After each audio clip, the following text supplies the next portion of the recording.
Olá, pessoal! Sejam muito bem-vindos ao nosso Roda de Conversas, né, que é uma iniciativa aqui do Instituto Compartilhar, onde a gente conta com a participação de profissionais de diversas áreas para contribuir, né, na formação das nossas crianças, dos pais, dos nossos professores, coordenadores, de todas as pessoas que são envolvidas nos nossos projetos, né?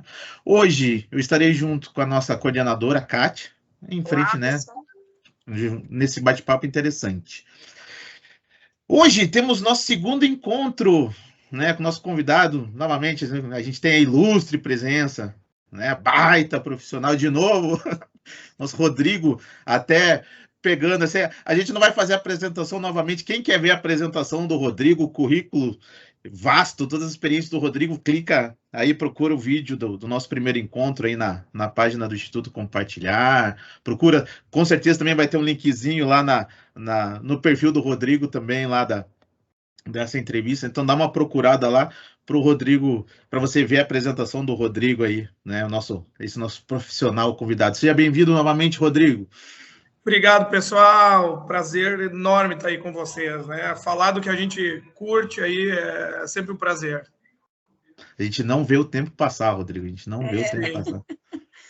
É importante, para quem está chegando hoje, né, para quem está assistindo só esse nosso segundo encontro e não assistiu o primeiro encontro, no primeiro a gente resolveu dar ênfase na parte da iniciação, na parte de aquisição de habilidades, então a gente falou sobre experiências na escola, a questão de possibilidades, enfim, a gente deu uma ênfase maior nessa parte da iniciação esportiva, né? Se vocês quiserem entender um pouquinho sobre a diferença ou sobre aonde a iniciação está encaixada na formação, como a gente falou, deem uma olhadinha nesse primeiro encontro, que você vai conseguir entender um pouquinho no nosso papo. Mas quem também puder assistir só esse segundo também já vai entender muita coisa, porque o Rodrigo é fera e vai conseguir falar bastante aí sobre as experiências dele. Rodrigo, a gente comentou nesse primeiro encontro que você escreveu um livro, né, bem interessante sobre a questão da formação do voleibol, em cima das experiências com a seleção de base. Você quer falar um pouquinho rapidinho, né, sobre essa questão da experiência que você teve, né? Ó, ali, ó, tá ali, ó. Com, com certeza. Fazer um merchan, né? Logo ele tá chegando na minha prateleira aqui, vai ser Logo livro vai de estar aí. cabeceira. Logo vai estar aí. Pressão, hein, Rodrigo? A pressão depois tá tu grande. pode me xingar aí, né? É importante você falar que nem assim, ó, o título do livro, quer ver, ó? Fala aí sobre o título. É um termo que a gente fala assim que nós da área de educação física até gera algumas dúvidas, então é importante você falar sobre o trabalho, né? Fale um pouquinho aí sobre o conteúdo do livro, né? Um breve resumo, bem breve mesmo, Sim. porque o pessoal tem que comprar, né? Inclusive aqueles assuntos da nossa primeira conversa, muitos deles são abordados aqui nesse meu livro, né? Aí o título dele é A Formação do Atleta Brasileiro, Formação do Atleta no Voleibol Brasileiro, é uma análise bioecológica, né? É legal, né? Eu comentei já que eu faço uma análise a partir do discurso das atletas, ou seja, entrevisto as atletas que estão na seleção brasileira. A amostra, então, ela é pequena, porque são 12 atletas, mas é uma amostra muito significativa, porque são aquelas que chegaram, né? Uhum. Então, como é que foi esse processo de formação? Quais são as características pessoais delas? Então, assim, o contexto que elas estão, né? O ambiente, o local, né? Onde é que elas foram influenciadas, as características pessoais, os processos que são treinamento, né, a carreira, o que elas fizeram, né, que ajudou a formar elas, e o tempo que elas levaram expostas a todos esses aspectos. Esse aí é um modelo, esses 4 elementos compõem um modelo bioecológico, que é estudar a pessoa no seu locus, né, no desenvolvimento da pessoa, onde ela está, não retirando ela dali. Então, tem um cara chamado Uri Bronfenbrenner, que é um russo, que ele elaborou, então, esse modelo de estudo, e eu tentei me apropriar um pouco desses conhecimentos para aplicar, então, na compreensão de o que aconteceu com essas meninas que chegaram, né? Essa criança que começou como criança e que terminou como atleta da seleção brasileira de vôlei, prestes a representar o país numa competição internacional, né? Então, ouvi elas e esses relatos, eu tento fazer uma análise comparando o que aconteceu com elas que é o cenário real, né? Como é que elas chegaram lá, comparando com o que a literatura traz de cenário ideal, né? Que seriam os processos, as etapas, né? Que elas teriam que seguir para chegar lá. Então é legal, assim, eu não trago uma receita de bolo, né? Eu trago o que aconteceu, eu trago as minhas considerações finais, mas vocês lendo o livro, vocês podem traçar suas próprias, né? Eu acho que isso é legal, porque eu trago as informações, né, uma fundamentação, e depois cada um que lê, conforme a sua visão, pode tirar conclusões a partir disso, né? Então, fica uma dica de leitura para quem gosta de vôlei de base, né? Não é porque o livro é meu, mas eu acho que a gente carece, assim, de literatura que traga também o cenário real, né? Não somente o ideal. E quando a gente encontra um cenário real para falar, as pessoas falam das suas próprias experiências somente. Então, fica algo assim como relato de caso, né? O que eu fiz. E aqui eu trago uma sistemática um pouco mais científica, porque eu uso um modelo de estudo para fazer essa abordagem. Então, eu acho que eu estou dando uma contribuição minha aí para, né, ajudar a discutir. Na pior das hipóteses, a gente vai sentar um dia para conversar e dizer, não gostei, por isso, por isso e por isso. E só essa conversa já vai ser legal para trazer novas discussões, né? Não, mas a tendência, que nem a gente fala assim, dar certo. Como você falou assim, a situação da gente conhecer a realidade, até por um outro ponto de vista, né? Que nem a gente fala assim, a gente vê como que foi a receptividade das atletas para todo esse processo que ela passou, né? Muitas vezes, como você falou, a gente tem um processo ideal, né? A gente sempre fala assim, o ideal é fazer isso, isso, isso, né? São os passos. Agora, quem recebe esses passos, né? Então, por isso que eu falei assim, é leitura de cabeceira, porque, assim, para quem trabalha com a base mesmo, tem que ter esse tipo de referência, né? Para exatamente, como você falou, não é uma fórmula de bolo, mas é ter um ponto que você pode, assim, não sabia que a recepção era assim, o processo assim, como a gente falou assim, a vida da formação, né, não é só flores, tem diversos pontos que a gente precisa discutir, né? E aproveitando, já emendando, já vou soltar a primeira pergunta já, tá, Rodrigão? Rodrigo, então a gente falou, né? A gente terminou o encontro passado falando a questão da aquisição de habilidades, a questão das experiências, né? Enfim, né? Como eles vão adquirindo. E nas seleções de base, como você falou assim, que você verificou, né? Que você conversou com as atletas, assim, existe muita diferença entre as atletas nessas aquisições, assim, vocês conseguem visualizar a diferença nessa aquisição, né? E como é feito para tentar amenizar essa diferença motora? Então, digamos assim, de repente você vê que uma atleta teve bastante experiências, outra não teve, e de repente tem alguma dificuldade. Como que é feito, né, o trabalho para a gente tentar diminuir, né, essa diferença? Isso aí, cara, é uma ótima pergunta e eu gostaria de ter a resposta assim, ó, pronta. Porque a gente ia resolver um problema, um pepino aí que a gente tem, né? Mas assim, a gente tá falando de iniciação esportiva, vamos falar agora mais especificamente do voleibol, então, né? Isso. O vôlei ele tem uma característica que é muito boa e auxilia a resolver esse problema, que é ser um esporte coletivo. Porque sendo um esporte coletivo, ele abre espaço para que diferentes pessoas, diferentes características, diferentes habilidades, diferentes aptidões possam atuar em conjunto. Então, por mais que tu tenha uma menina que é mais alta e tu tem uma outra que é mais baixa e mais habilidosa, tu tem outra que não é, que é média, mas salta bem, então, existe como tu realizar uma compensação de habilidades, né? E, ao mesmo tempo, trabalhar em conjunto, onde tu pode expor e maximizar mais, né,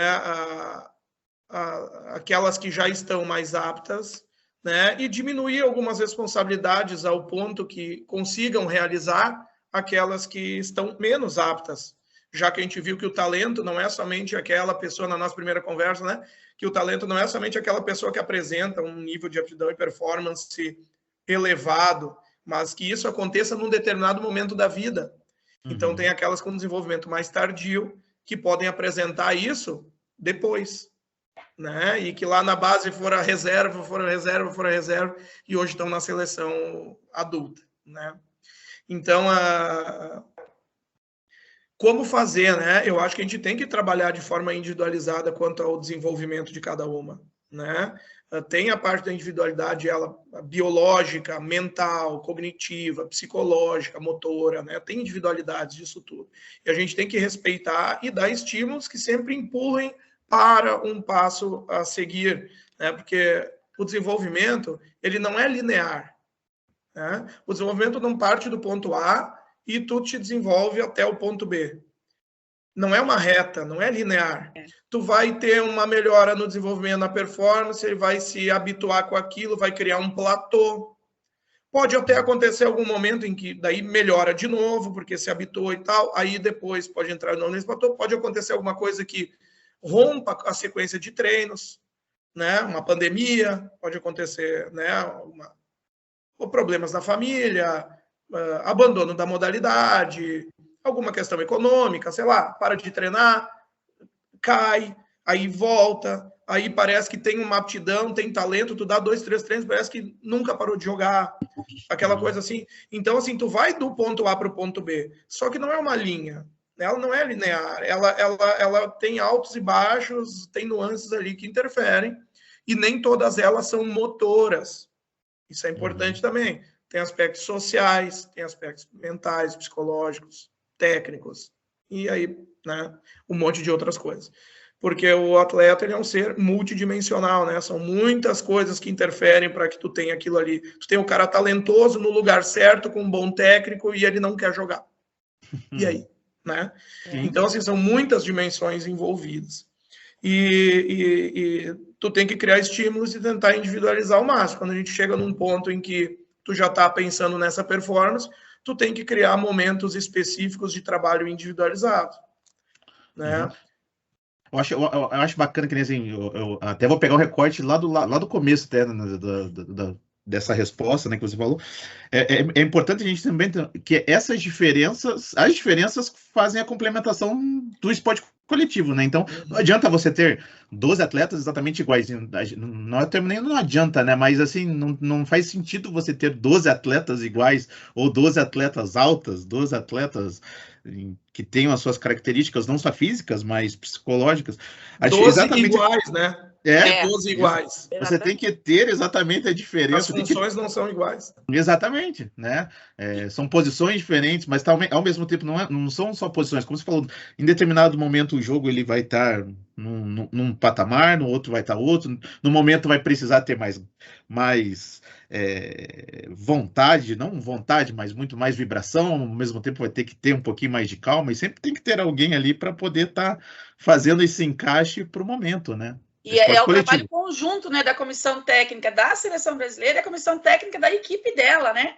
Para que realmente ela consiga, porque imagina, ela trabalhar de um jeito na seleção, a gente chega no clube e é outra realidade, faz outra coisa, que não tem uma continuidade pensando naquilo. Então, acho que aí, eu não sei hoje como é que tá, Rodrigo, eu estou afastada das quadras, mas eu lembro de um tempo que muitas se perdiam ali, pegava a primeira seleção brasileira, né, e depois se perdiam, não conseguiam avançar. Eu acho que vem muito desse trabalho também, eu acredito, né? Como eu te falei, estou longe das quadras, mas acho que esse trabalho tem que ser muito bem encaixado um com o outro, né? Kátia, tu tem razão e eu acho que isso não é algo de antigamente, tá? A gente está falando do que acontece no esporte de base, passando de uma parte de formação para uma parte de seleção, dentro daquele treino de longo prazo, né? Né? Que é a detecção, a formação, a seleção e a promoção, né? Então a gente já está falando da transição ali da formação para a seleção. Que eu vou te dizer? Eu já passei muitas vezes por esse teu relato aí também. Tive muitas atletas minhas que chegaram à seleção brasileira de base, ou adulta, ou profissional. E durante esse momento ali de tu sair do clube e ir para a seleção, tu tem uma atenção diferente, as necessidades assim, do jogo são diferentes. O modelo de jogo do teu clube, provavelmente ele é diferente do modelo de jogo da seleção, porque a exigência do nível internacional, seja de base, é outra. Então, tu fica, né, desconexo, de certa forma. Mas tudo é vôlei, né? Então, se tu pensar que tem que desenvolver o atleta, usar o atleta como centro do processo, criar os estímulos certos e tal. Só que tem um detalhe que a gente agora, não sei se nós vamos falar agora disso, mas assim, um problema que tem aí é o problema que, falando de seleções estaduais, que eu coordeno a seleção gaúcha, né? Vocês aí têm contato aí com as seleções paranaenses, conhecem o pessoal todo aí. Tu vai para o Campeonato Brasileiro de Seleções, que são as primeiras seleções às quais as atletas têm contato, assim, né? Ali, uns 15 anos, né? Em torno disso. Aí, o que acontece é que tu tem pouquíssimo tempo para treinar. Não tem estrutura, não tem grana, não tem nada. Tu reúne final de semana, tu reúne alguns finais de semana, tu joga um torneio, sei lá, tu faz um momento de avaliação ali com todo mundo e já vai com as 12 que vão jogar. Então, os estímulos que vão ser dados num processo ali de treinamento e seleção, às vezes não são suficientes para o desenvolvimento do atleta. Elas vão te dar uma experiência, né? Sim. Vão dar uma vivência. O atleta vivenciou, experimentou aquilo ali. Se motivou, viu um outro nível.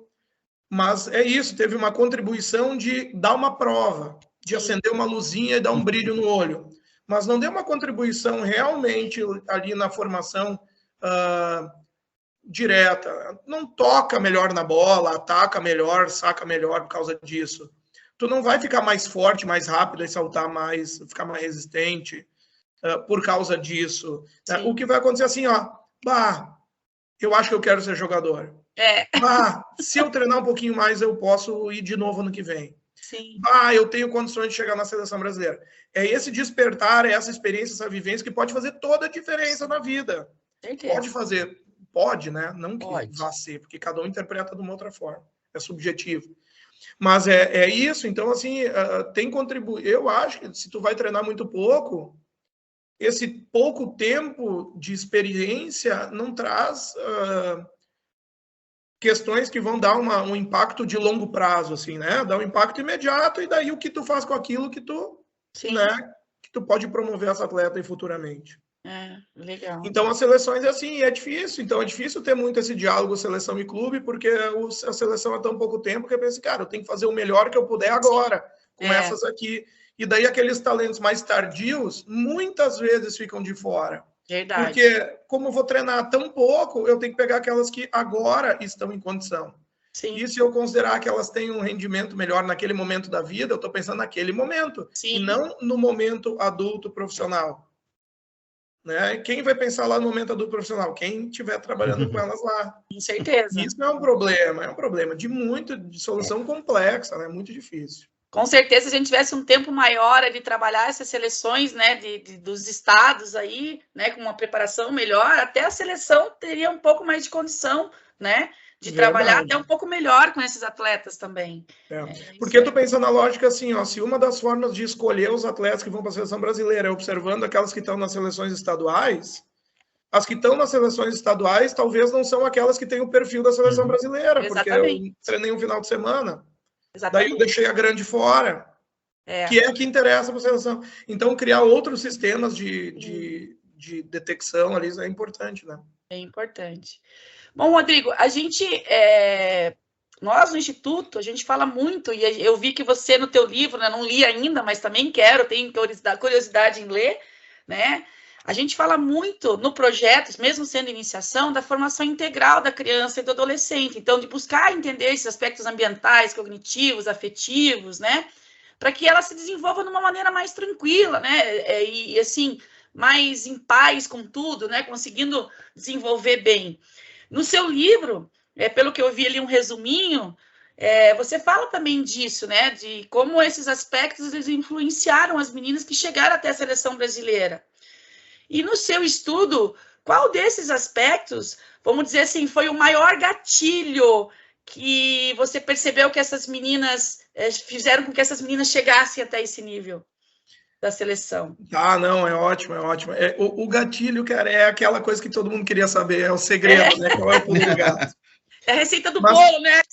Mas assim, ó, eu tenho algo muito triste para dizer. Tem algo muito triste. Normalmente são coisas que nós não temos domínio. Né? Muitas vezes esse gatilho é que, como é diferente para cada atleta, tá?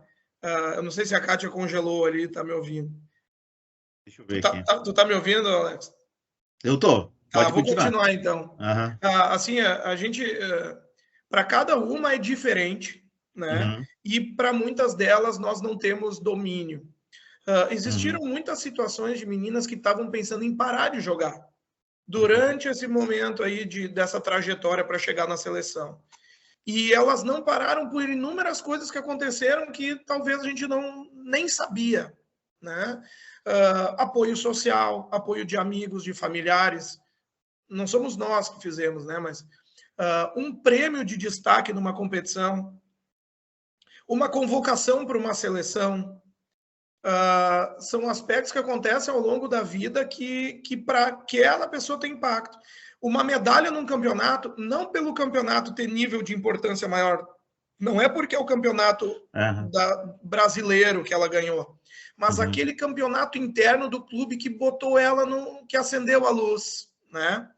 Então, é o significado que aquele evento teve na vida da pessoa e não o que a gente quer que dê de significado. Levei ela para o brasileiro, tá, mas aquilo não foi tão legal quanto aquele título do clube que ela ganhou lá na regionalzinha, lá, que elas superaram a primeira vez aquele outro time que elas nunca tinham ganho e que ela ganhou um destaque e tal. Um campeonato que, sei lá, que foi uma categoria maior, que ela não tinha expectativa nenhuma, e entrou e por causa daquilo foi muito elogiada. Agora tem muita coisa de rede social, né? Recebeu muito destaque, muito elogio, né? Encheram a bola dela nas redes sociais. São coisas que às vezes a gente não tem domínio, né? Então esse gatilho ele é muito difícil de ser induzido. Eu acho que a gente tem que pensar de forma multidimensional, olhar para a família e se comunicar com a família para que deem esse apoio, entender quem são os amigos. Amigos são as gurias do time ou são outros, né? Que ambiente que essa pessoa, esse atleta frequenta? E é um ambiente apoiador, né?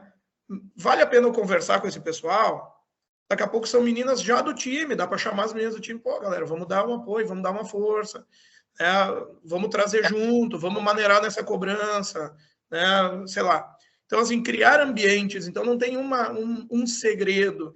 A gente pode ficar se metendo em todos, dando pitaco, mas não tem como a gente induzir para que realmente aconteça. Tem coisas hormonais, né? Tem esses gatilhos que são motores, que quando chegar o momento que vira a chave, vira a chave.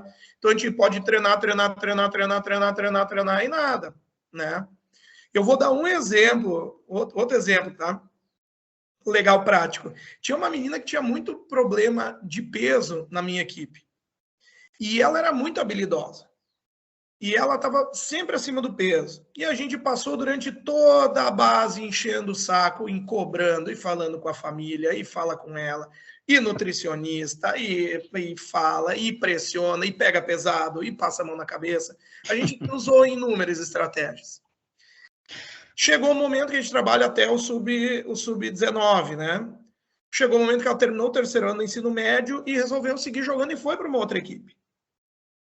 Dei os parabéns para ela, incentivei, apoiei.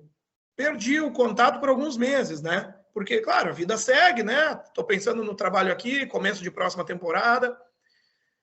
Entro lá, recebo umas fotos dela no clube novo. Magrinha.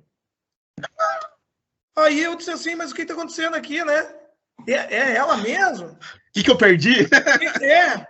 E o preparador físico do meu time, puto, desculpa a palavra, mas ele estava enlouquecido. Mas o que aconteceu aqui? Não se puxava com a gente, não sei o que, matona, né? E nos enrolava. E agora, daí, cara, eu falei para ele assim, calma. Cara, o tempo das pessoas não é necessariamente o nosso tempo, né? Então, às vezes, a gente quer que esse gatilho seja apertado, mas não está no nosso domínio.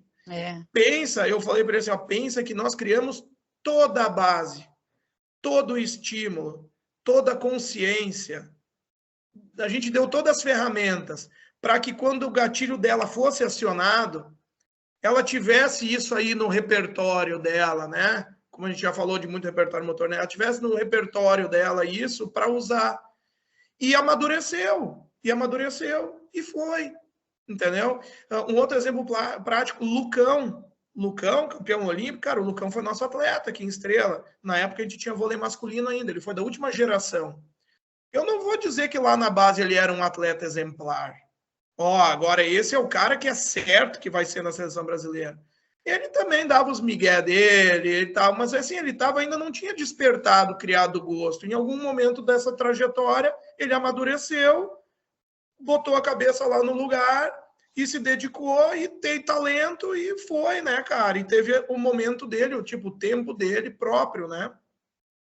Ele não era seleção brasileira mirim, seleção brasileira infantil, né? Depois ele foi, né, cresceu e chegou. Então, todo mundo tem seu tempo e é o nosso papel plantar. Não quer dizer que a gente vai colher. A gente vai plantar. E quem pode ser que colha, o atleta vai colher lá no futuro. E esse é o barato do nosso trabalho.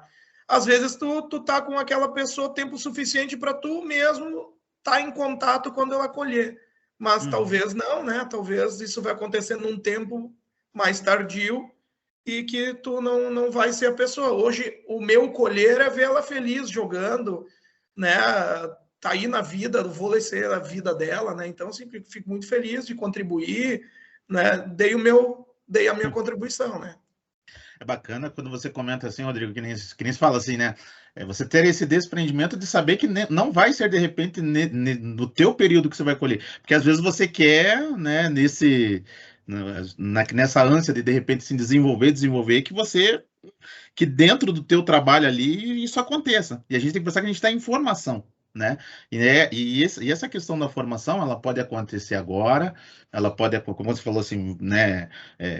Esse desenvolvimento pode acontecer depois, e tá tudo bem. A gente está pensando não no imediatismo, né? A gente está sempre em constante evolução e formação, né? Então, a partir do momento que a gente começa a pensar assim, não, pô, que nem você falou, assim, que bom que você teve esse desprendimento, né? Você falou assim, pô, né, melhorou, não está nas minhas mãos, mas que bom que teve, né, esse tipo de evolução. E também que continuou, né? É isso que a gente fala, que é importante, lógico, né? Como a gente fala assim, tem diversas influências, às vezes a gente está dentro do nosso trabalho de treinamento, como você falou, às vezes o estímulo que eu dou para um vai funcionar, para outro não vai funcionar, porque cada um tem o seu objetivo, o seu pensamento, e também recebe de um jeito diferente, mas como a gente está falando até exatamente nessa questão da formação de atletas, né, de voleibol, que bom que continuou, né? Que bom que se manteve. A gente está, a Kátia, né, só para avisar o pessoal que está acompanhando, a Kátia está oscilando um pouquinho a internet, mas a Kátia já voltou, tá? Nossa, tá horrível minha internet. Fica tranquila, Kátia. Rodrigo, a gente vai fazer a próxima pergunta, tá? Até seguindo essas questões, assim, né? A gente sabe, né, que principalmente nas seleções, a gente até discutiu essa questão da seleção dos atletas, mas a gente sabe, né, que pelo fato da sequência das convocações, enfim, os atletas eles acabam permanecendo, ou um grupo em si acaba ficando quase que, digamos assim, mantendo quase uma mesma base, né? A gente vê até pelas seleções de base do Brasil, enfim. Existe algum trabalho de acompanhamento dos atletas, né? Desses atletas, dos meninos, né? Das meninas, dos meninos, das meninas. A partir do momento que elas chegam na seleção da categoria de base, assim, né? Essas observações, né? Desses aspectos, você acha não, né? Você constatou que tem algum tipo de acompanhamento, né? Em todo esse processo? Eu queria só ressaltar, assim, primeiro, né, que esse livro ele foi num momento anterior à pandemia, né? Uhum. Ele está sendo publicado agora, mas toda a análise que eu faço é de um cenário pré-pandemia. Naquele momento, né, no qual eu estava estudando, as atletas relataram ter participado de questões mais sistemáticas, mais nos períodos de seleção. Por exemplo, tinham observadores das seleções nas principais competições nacionais, seja o Campeonato Brasileiro de Seleções, quanto Taça Paraná, aqui em Estrela, Copa Minas, enfim, nas competições importantes assim da base, tinham olheiros, né, pessoal da comissão técnica da Seleção Brasileira observando. Elas relataram também, eu estou falando baseado, né, nas respostas das meninas da seleção, né? Elas relataram também ter feito seletivas, onde a Comissão Técnica da Seleção Brasileira organizou, então, regionais, né? Até teve uma vez aqui em Estrela um treinamento, daí todas as meninas aí do Rio Grande do Sul vinham aqui, aí tem uma lá no Rio de Janeiro, as meninas do Rio de Janeiro, em Minas, assim, regionais, onde elas foram observadas no treinamento. Também relataram ter sido chamadas pelo aquele laboratório, né, de atletas aí que o Comitê Olímpico, junto com a CBV, estavam fazendo. Então, assim, os destaques dos Jogos Escolares, né, ganhavam, as principais jogadoras eleitas na competição, ganhavam aí um período de permanência lá em Saquarema para fazer os treinamentos. Então, assim, em algum momento da vida delas de atleta, tem algo sistematizado. Tem um acompanhamento, um estudo, né, algo assim. Mas isso não acontece durante toda a vida delas, né? Porque, assim, imagina que tudo isso que eu estou falando de sistematização, que a seleção brasileira, então, se propõe, conversar com os técnicos também, muitas disseram, né? Tipo, ligou para o técnico da seleção, liga para o técnico do clube e pergunta, né, se tem alguma indicação. Isso também faz parte dessa captação, né? Agora, tu pensa que todas essas meninas, de todos esses exemplos que eu dei, todas são meninas que estão jogando vôlei. Nenhuma é uma menina que não está jogando vôlei. E não somente vôlei, mas vôlei federado, né? Então, todas essas meninas são atletas de vôlei federado. E atletas de vôlei federado, de uma determinada idade, a gente está reduzindo de uma idade.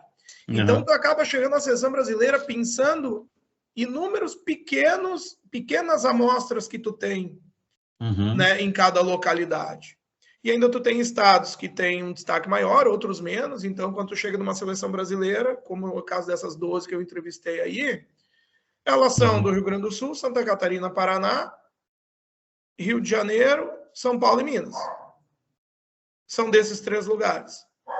Então, acaba tendo assim, uma regionalização, porque assim, tu pensa de forma muito pequena, né?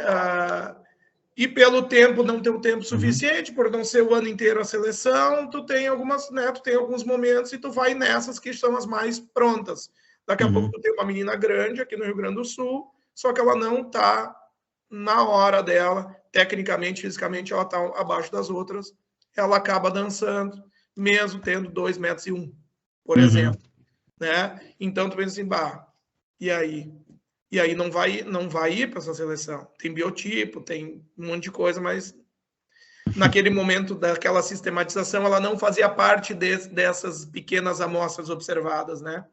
Então, tu restringe muito. Eu acho que uma coisa que, para mim, no livro, me amplia um pouco o meu pensamento, são outras estratégias de captação que necessitam ser criadas e também outras estratégias de desenvolvimento dessas atletas que não estão no seu tempo ainda no processo, né? São atletas que podem servir a seleção juvenil e que agora na infância elas não têm espaço, mas que precisaria ser criado um espaço de desenvolvimento delas até chegar lá. Porque quando ela for vista lá no juvenil, talvez eles digam assim, não, é melhor ficar com essas que já estavam. E aí não vai, né? Talvez não chegue o momento oportuno dela, né? Porque ela precisaria ter ido para uma competição, ter ido para Saquarema treinar, botar a camiseta da seleção. E isso poderia ser aquelas experiências viventes que mudam a vida. Né? Porque estando somente aqui comigo, Estrela e tal, talvez não é o estímulo suficiente dela visualizar que pode ser jogadora, né, no futuro. Então, possibilitar essa pequena vivência pode ampliar os horizontes dela. Como você falou, que nem assim, a pessoa, né, as atletas, no caso que a gente está falando, a gente, por mais que a gente tente e a gente se comunique, a gente não sabe o que passa pela cabeça, né, gente? Que nem a gente fala assim, pô, o meu máximo, entre aspas, quando a gente fala o máximo, não o que você pode alcançar, mas a coisa legal. Pô, para mim, eu tô feliz com o clube aqui, tô feliz aqui treinando com o Rodrigo, tô treinando aqui com o pessoal, e tem gente que não, de repente fala assim, não, pô, seleção, a gente vê, né, a gente tem casos, a gente visualiza alguns casos às vezes, de atletas, eu acho que com certeza a gente já bateu alguns papos, né, com relação a isso em campeonatos que a gente participa, que a gente fala assim, pô, aquela menina ali, cara, leva jeito, aquela menina ali vai ser seleção, vai tudo, e de repente você olha, né, você passa as convocações, ou você vai ver os campeonatos e a menina não tá. Né? De repente tomou um outro caminho, foi, né, pegou, no lugar de pegar profissionalização especificamente, ou foi estudar nos Estados Unidos, para bolsa, é outra área. Então, são essas outras possibilidades que tem, né? E eu acho interessante quando você fala, Rodrigo, principalmente dessa questão da amostragem, né? Dessa amostra, como o ciclo ele vai fechando, né? Como a gente vai vendo assim que essa questão ela vai ficando para um número limitado, né, de atletas. Então, como você falou assim, para você visualizar alguém para a seleção, tem que ser um atleta treinando, federado, né? É um, é um caminho E estreito. dentro do circuito, né?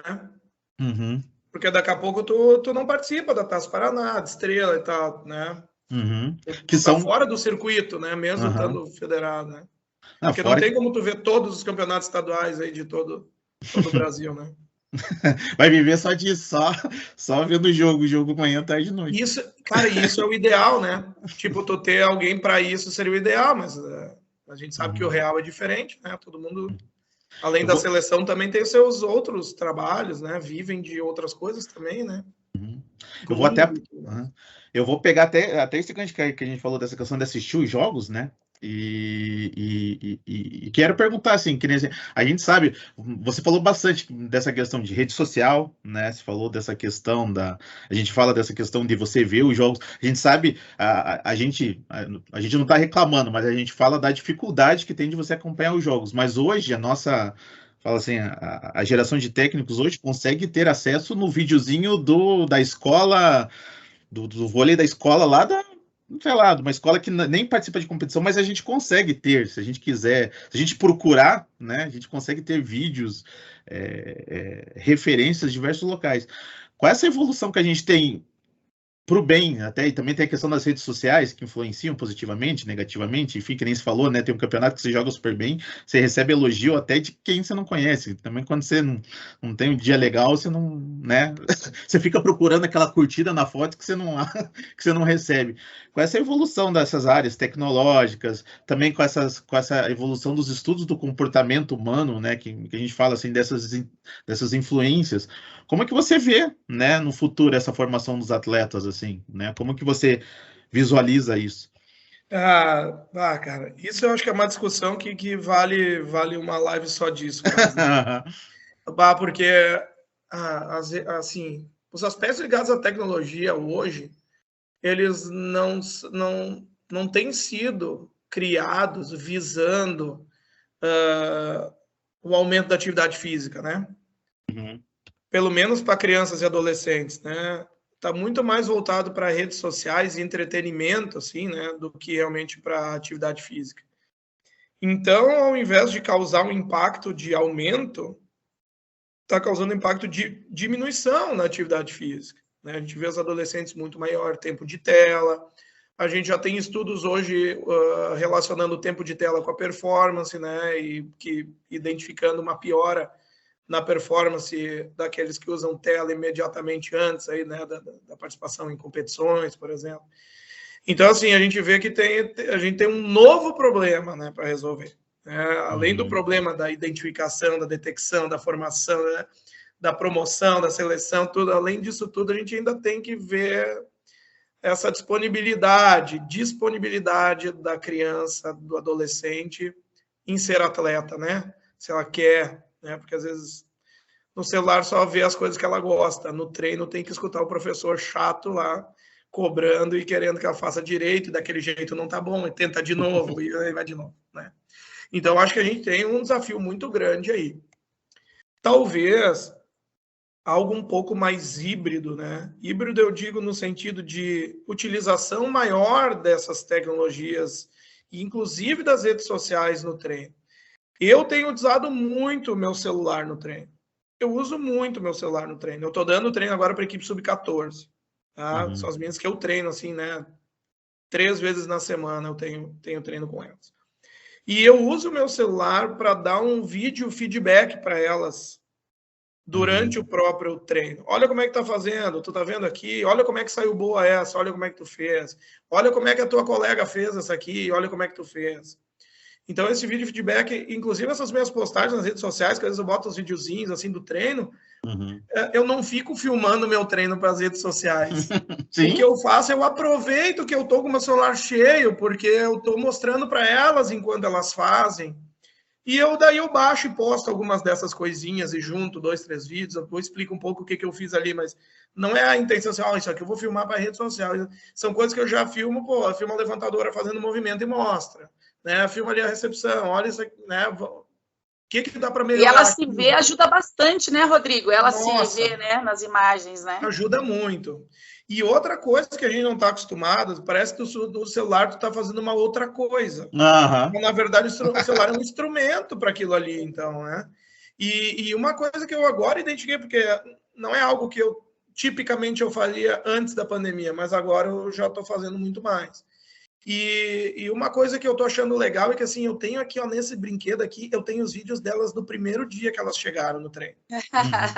Então, se eu mostrar agora, olha o que tu era, criatura. Aí ela olha delas, fazem assim, meu Deus, eu não sabia nada. E elas achavam que sabiam, né? Então, tu tem o próprio comparativo do processo, né? E às vezes elas não percebem essa evolução, Rodrigo, elas não percebem essa evolução, né? Eu vejo assim, Alex, foi lá para os Estados Unidos, acompanhou muito, teve ideias, né, do que se faz lá. Pô, os caras têm lá uma tela do lado ali, enquanto nós aqui estamos falando em botar uma corda, em botar um elástico, em concretar um pneu num poste, usar bola de outras modalidades, os caras estão falando em dar um vídeo feedback automático, ao vivo, com a tela do lado da quadra, que o professor pode dar treino ali com um tablet e escolher ali alguma questão que prefira para passar, que regule ali a força da bola, do lançador de bola. Tipo, é outra realidade e os outros são outros problemas, né? Mas eu acho que essa nossa insistência seria por aí. Um próximo passo que eu quero experimentar em algum momento, eu não fiz ainda, mas é algo que eu quero fazer, é tentar fazer com que elas utilizem o celular no treino para algumas atividades, que elas próprias façam isso que eu estou introduzindo. Porque talvez isso possa tornar mais atrativo o processo de repetição. Repetir 10 vezes é uma coisa, eu repeti porque o Rodrigo mandou. Repetir com a minha colega me filmando e depois eu filmando ela, e daí a gente olhar os dois como é que foi, tem outro sentido, outro significado. Então, eu acho que isso, e celular todas têm, né? Todas têm. Então, eu acho que pode ter algo interessante por aí. Eu estou fazendo essa introdução, porque eu acho que também, às vezes, a criança, o adolescente não está pronta para o uso indiscriminado, né? Tu tem que educar para usar. Então, eu não lancei ainda porque eu estou construindo essa educação, assim, tipo, na minha cabeça, né? Eu estou tentando construir esse momento de vamos usar agora, porque senão tu vai só olhar o vídeo e não vai executar, porque tu precisa executar também, né? Tu tem um volume de ações que tu tem que fazer. E eu ficar olhando o vídeo, eu diminuo o tempo de execução. Então, eu quero achar essa forma aí ainda híbrida de atingir. Então, não sei se eu respondi, mas é uma das coisas, né? É muito complexo para dizer assim, ó, isso vai solucionar. Mas isso é um exemplo de ação que pode ajudar. Ter os jogos filmados agora, transmitidos, né? Todo jogo a gente transmite. Ter eles ali armazenados já é uma solução para aquele técnico que trabalha sozinho, que tem que filmar, tem que gravar, tem que dirigir o time, tem que fazer uma botinha de esparadrapo, tu tem que pegar as bolas, tu tem que dirigir o aquecimento, tu tem que fazer pré-eleição, tu tem que preencher a papeleta, né? A maioria dos técnicos, né? A maioria. Agora, assim, eu ainda tenho que ir lá ligar o filmador, eu tenho que levar o equipamento, eu tenho que... Agora, assim, cara, foi transmitido, eu posso acessar qualquer dia, né? Quando eu quiser. Então, eu acho que isso também é um fator que pode auxiliar, né? São dessas várias ações aí, são fatores que podem auxiliar. Outra coisa que aconteceu semana passada, eu tive um jogo e teve uma menina minha que acertou a primeira vez, ela acertou um saque por cima. Num jogo, né? Tipo, no treino ela tinha conseguido, mas no jogo nunca tinha rolado. E foi transmitido, e eu disse para ela, agora tu salva isso aí, cara. Tipo, ela tem aquilo que toda criança guarda para sempre, que é aquele primeiro saque por cima da rede num jogo oficial. Então, ela tem isso, cara. Ela tem. Então, olha que legal, essas são as coisas que tu pode usar como motivador para agora, assim, ó, agora tu viu, tu sabe, tu tá agora assim, cara, agora vamos treinar, vamos fazer. E aí, no próximo jogo, pô, vamos filmar de novo, né? Tipo, criar essa estratégia, sei lá. Tu tem que saber, né? Não vai servir para todo mundo, mas tu tem que entender tuas meninas aí para ver o que tu vai usar que funcione com elas, né? Mas tem ferramentas que atendam bastante, né? Tem muito. Rodrigo, eu queria te pedir desculpa aí, a minha internet deu uma oscilada, eu caí, voltei, mas estou aqui, firme e forte. Tá, Kátia, não tem problema. Não ouvi a tua resposta da minha pergunta, mas depois eu vou assistir a live de novo e vou ouvir agora. Nossa. Eu espero ter respondido, né? Tu não estava ali para me questionar. Tá fugindo do assunto aí. Então, a gente está chegando no finalzinho aqui da nossa segunda edição aí, né, Alessandro? Eu queria te fazer uma última pergunta, eu acho. Não sei se o Alessandro vai perguntar mais alguma coisa. Na realidade, não é nenhuma pergunta. Se você tivesse que dar um conselho para esses técnicos, professores, já com a sua cabeça, eu nem terminei de fazer a pergunta. Um conselho para esses técnicos, né, que estão iniciando, esses professores de escola, enfim, né, que trabalham com a intenção de até de formar ou de tentar auxiliar esse processo de formação de talentos. Então, qual que seria o ponto assim mais importante para que esses profissionais consigam auxiliar realmente essas crianças e adolescentes a se tornar um atleta? Eu sei que é uma pergunta difícil. Nossa, que difícil. Mas o que você vê assim que seria muito legal para que ajudasse eles nesse caminho? Kátia, esse aqui, a gente chegou àquele momento que o cara dá uma resposta e estraga tudo que disse até agora. Não. A pergunta ela é sensacional, porque assim, eu tive muitos bons professores e técnicos qualificados que eu já pude conversar e aprender com eles, né? Os caras vão te dando conselho.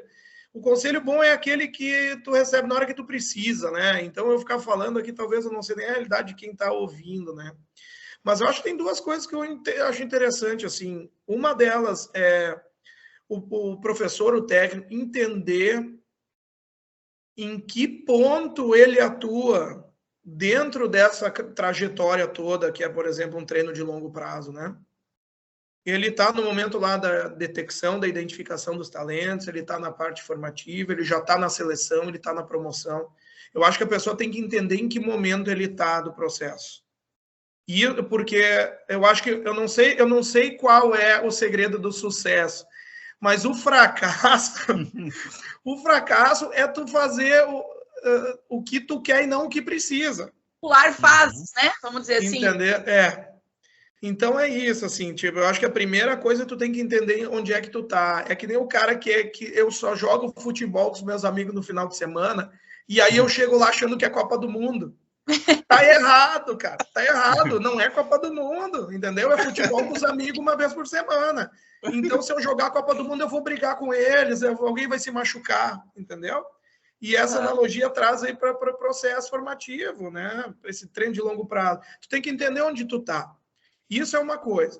E a segunda coisa que seria uma consequência é que à medida que tu entende aonde tu tá, tu respeitar os outros que estão nos outros lugares. Porque tu não é o dono da verdade. Tu tem que entender que o que eu preciso agora e o que eu posso dar para o meu atleta é aquilo. E isso serve de cima para baixo e de baixo para cima.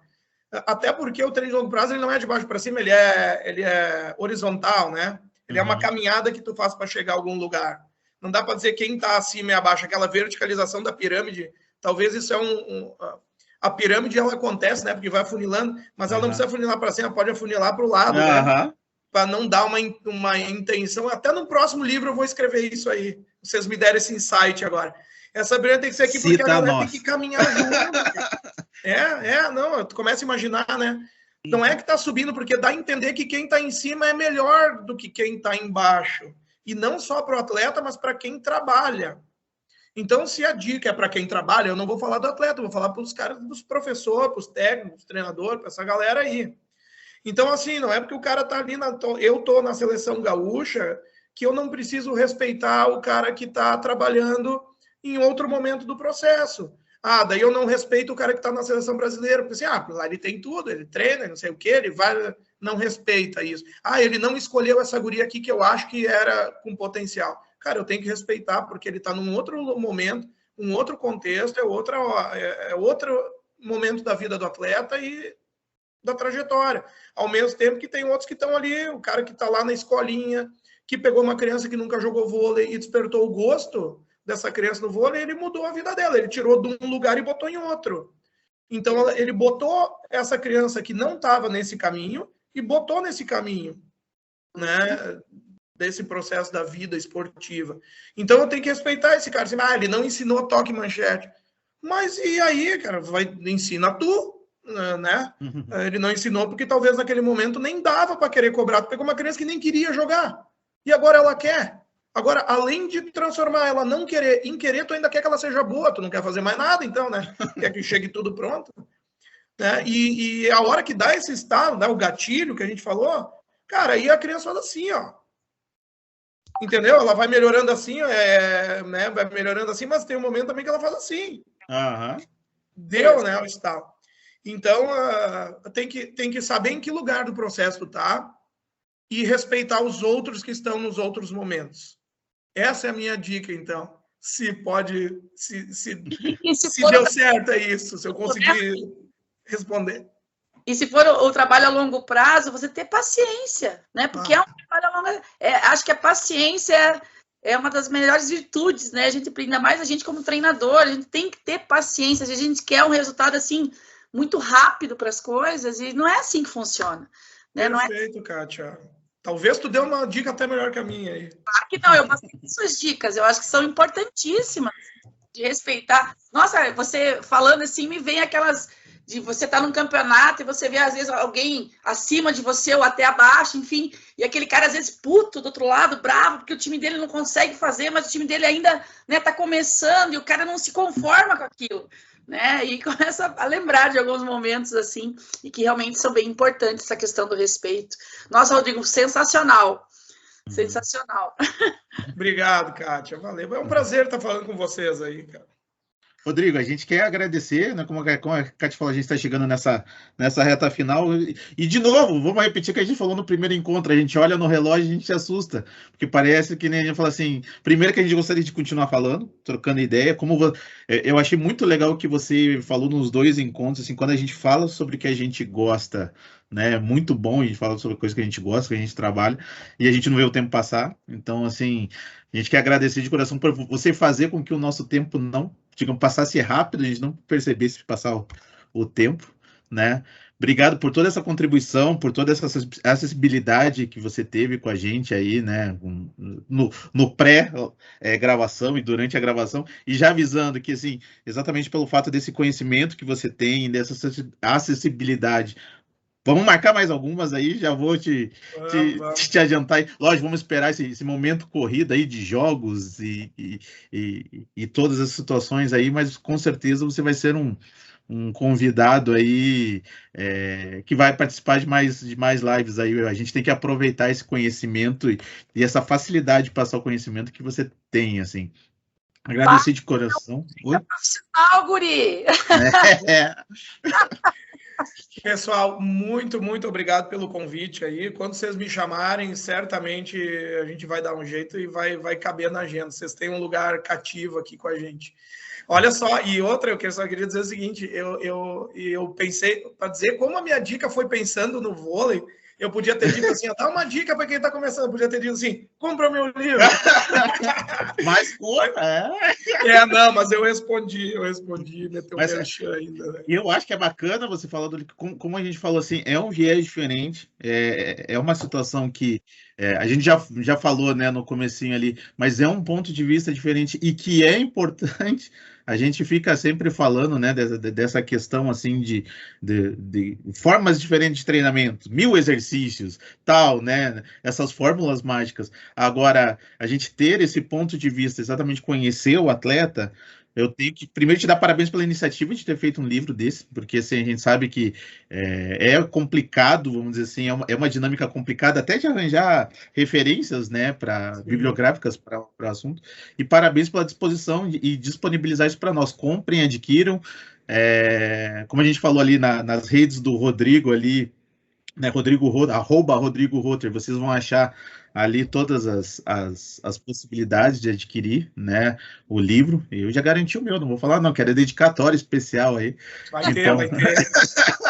Então, assim, adquiram, porque, como a gente falou, assim, é um profissional, é uma linguagem acessível, isso que é mais importante, assim, e é um assunto que, como a gente falou, assim, se a gente pudesse, a gente ficava 2, 3, 5, 10 horas aí discutindo. É prática, né? A realidade, é isso que é legal. Exatamente. Parabéns, Rodrigo. Rodrigo, brigadão, tá? Para o pessoal que está acompanhando, né? Sigam a gente, quem puder aí, siga aí as redes do Rodrigo, sigam as nossas redes sociais. Quem puder compartilhar, compartilha. Quem puder contribuir com o nosso trabalho do Instituto Compartilhar, também pode contribuir. Né, entrem nas nossas redes, tem diversas possibilidades para a gente estar podendo manter o nosso trabalho, para a gente poder estar aumentando as nossas possibilidades. A gente tem um programa Padrim, onde as pessoas podem estar auxiliando, adotando uma criança, uma turma, né, apadrinhando uma criança, uma turma, um núcleo, pode fazer doações pontuais, enfim. Entrem nas nossas redes para vocês conhecerem o nosso trabalho e também contribuir. E também, né, as redes do Rodrigo aí para conhecer esse trabalho fera aí que o cara é bom, né? E também tá feliz, colorado dele tá bem, então... Fazer o quê, né, cara? Estamos aí torcendo. Esse é um vídeo que a gente tem que deixar gravado aproveitando, né? O Colorado tá bem, o Grêmio tá lá embaixo, né? Então é bom essa parte aí, eu vou precisar depois tirar aqui e botar nas minhas redes sociais, só essa partezinha eu vou botar assim. A nossa gangorra aqui no Rio Grande do Sul tá pendendo para nós. Gente, obrigado. Tudo de bom. De bom, até mais. Tchau, tchau. Valeu.